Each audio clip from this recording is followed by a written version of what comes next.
This is KGW News at Sunrise. It's a little scary, especially if the person would have been able to get inside the building and hurt somebody.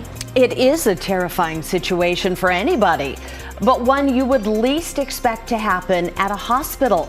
Coming up this morning, more from a woman who was inside Legacy Emmanuel when someone opened fire. And we found out this is just the latest case of violence in that part of town. And electric cars growing in popularity, but outside of a few states, it's a lot harder to track down a place to charge up. We'll compare states like California and Texas to give you a glimpse at the disparity. Plus, here is Lillard for the record. And he knocks it down. Congratulations to Damian Lillard. He's clutch. Dame doing it right there. He is now the Blazers' all-time leading scorer. How you can look back at some of his greatest moments on the court. That's coming up. good morning to you. 5:01 on a Tuesday morning. Glad you're here with us. Driving in, it was pretty nice and dry, at least for now. Yes, showers probably picking up through mid-morning. Radar right now actually starting to show an increase in action, but seeing very little around the downtown area at this moment. There's more rain back here, and once these showers pick up in your area, it'll be kind of on again, off again rain throughout the day today. It's going to be mostly light stuff. Could be a couple tenths of an inch of rain accumulate. We're at 34 degrees. PDX is now reporting a little bit of moisture out at the airport. 41 at noon, 45 at 5 p.m. So despite the clouds and some rain coming, temperatures are expected to warm up today. That's your forecast. Okay, looking good. Thanks, Rod. We begin in Northern California with a 6.4 magnitude earthquake that hit right off the coast of a town called Ferndale just after 2:30 this morning. The U.S. Geological Survey is also tracking multiple aftershocks ranging between 2.5 and 4.6 magnitude. We've seen some reports of minor damage on social media. The power company there also reporting thousands of power outages. We'll keep you updated as more information comes in. Portland police are investigating after somebody opened fire outside Legacy Emmanuel Medical Center yesterday afternoon. Fortunately, no one was hurt, but bullets did hit the ER entrance and sent staff and guests running for safety. KGW's Catherine Cook talked with two people who were forced into lockdown. I just think that this world is becoming a crazy place to live. Ruth Silva is trying to fathom what happened at Legacy Emmanuel Medical Center Monday. Around 1:15, police say someone in the parking lot shot at the emergency room entrance, breaking the glass. No one was hurt, but several bullets hit the building. Ruth's son is a patient here. It's a little scary, especially if the person would have been able to get inside the building and hurt somebody.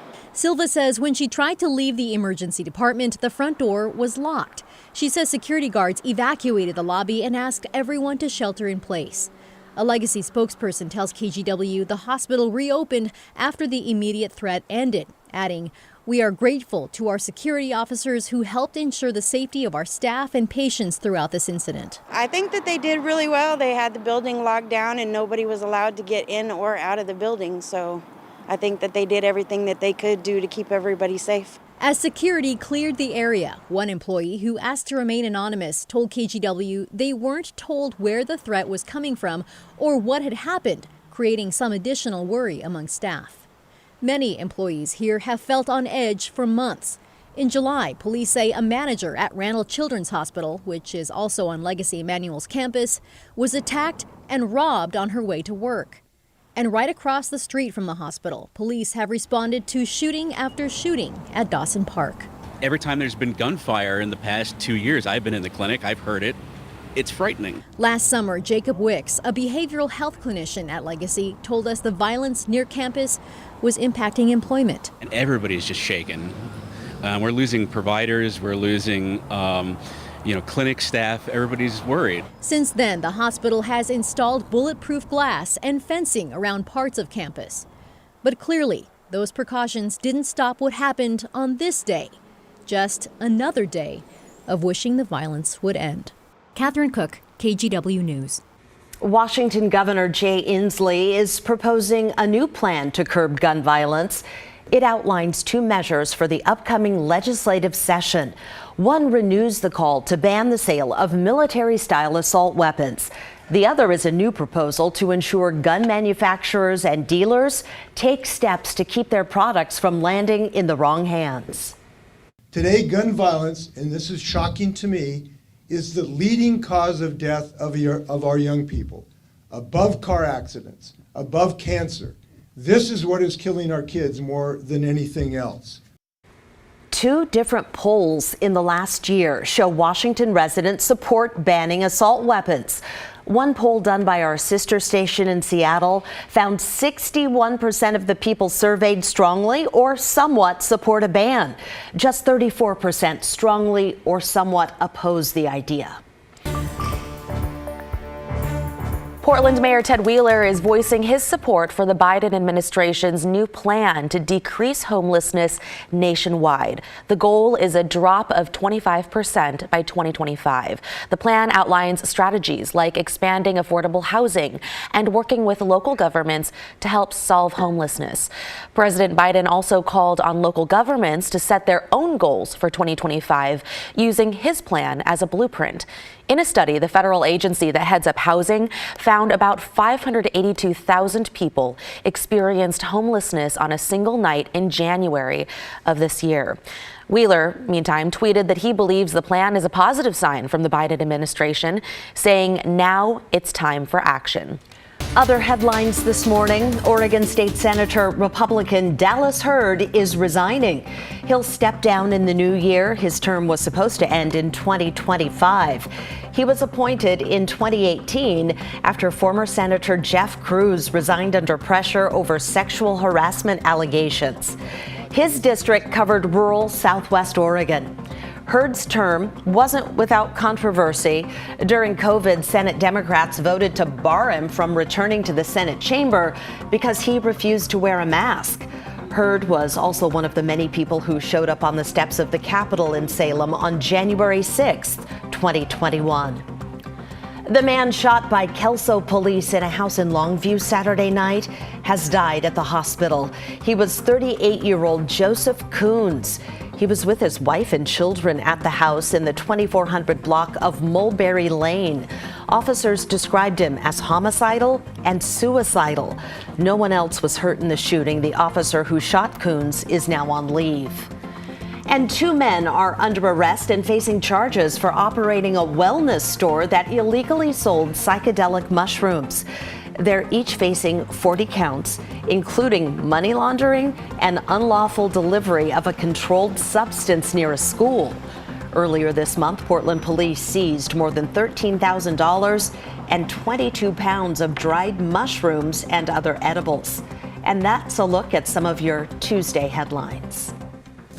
Okay, to Blazers news now. No win last night, unfortunately. They lost to the Thunder 123-121, but it was a huge night for a key member of the team. We're talking about Damian Lillard, now the franchise's all-time leading scorer.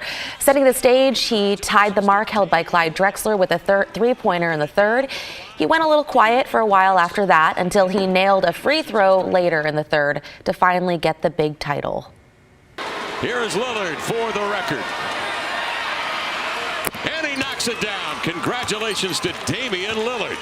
Bam. Okay, for context, we're talking 730 games, 18,041 points scored. Wow. The Blazers drafted Dame back in 2012. We wanted to take a quick look back at some of his greatest moments on the court. So there is an article doing just that on KGW.com. He is in high-flying company. Clyde the Glide. When was the last time you thought about him? We had lunch last Tuesday, Clyde and myself. Yeah, did you? You're like this. Did you say Fly Slamma-Jamma? It's Phi Slamma-Jamma. He's from the University of Houston. Ah. That's what those guys were known as back in the day. This was before my time. It's a way back reference. All right, you know, I have not stopped thinking about this freezing rain that you mentioned yesterday. Every day I'm checking in with you because lots of people are going to be traveling. Yes, and it looks like we could see our first bit of ice now come in Thursday afternoon. So that's a little bit early. It was looking like Thursday overnight, so that's been sped up a little bit. This graphic just shows you some forecast high temperatures starting Wednesday. So we have a pretty good day today. Tomorrow will be the first day where it's noticeably colder, and then Wednesday 38, Thursday's high 32. This is Astoria, and then we start to warm up Friday, mid-40s at the coast. Salem, Wednesday, 39. Again, tomorrow's the first day where you'll go, wow, it's colder than it's been. Thursday's high only in the 20s in the valley, 27. Friday, but maybe not until the evening, getting above freezing and warming up to 38, and then plenty warm over the weekend. The Dalles goes 30 tomorrow, a high on Thursday of only 12 out there in Wasco County. Friday's high only 19, and then Saturday getting up to at least freezing, it looks like. LeGrand, 26 on Wednesday. Thursday, a high of only 12, matching the Dalles. Friday, 23, that's it. And then Saturday starting to warm up. So everybody will be much warmer, it looks like, over the holiday weekend of Saturday and Sunday upcoming. Okay, what's going on right now? We have mainly dry weather in downtown Portland, but radar is starting to fill in the gaps with some what's mostly light rain falling. And this will turn into a fairly wet day. I think it's going to be raining more than not once we get into the mid-morning hours throughout the rest of the day today. 34-degree temperature right now is expected to warm up into the 40s. 43 currently, in fact, in Salem. And then right now 14 out in Burns and 15 in Pelton. Here's the way Futurecast shows it. Mid-morning, 9 a.m. Pretty wet out there. Rain showers coming and going through mid-afternoon. The rain looks like it quickly ends this evening. And tomorrow, Wednesday, the first day that you feel that colder weather coming in, will be completely dry. Here's Thursday morning, a dry start for the Rose City, but then in the afternoon, this pinkish salmon color, that is all freezing rain or sleet. And once that starts Thursday afternoon, may not see much of a break in that all the way through Friday afternoon. That sets up ice accumulation.